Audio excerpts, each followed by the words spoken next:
Magandang araw po sa inyong lahat. Welcome po sa ating channel. Narito po ako ngayon sa kalagitnaan ng kainitan. Dito po sa lugar ni Jose Rizal. Yan. Matagal ko na po hindi siya nabisita. Kaya dito po ako ngayon. Kahit mainit, masakit sa mukha. Sige lang po siya kuha. Andito yung ating malaking watawat. Ayan po, malaking watawat.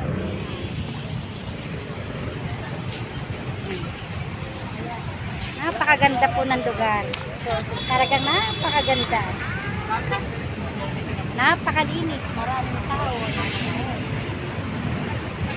Kahit mainit, masakit sa mukha. Masakit na talaga sa mukha. Makakuha lang po ng video kay Dr. Rizal.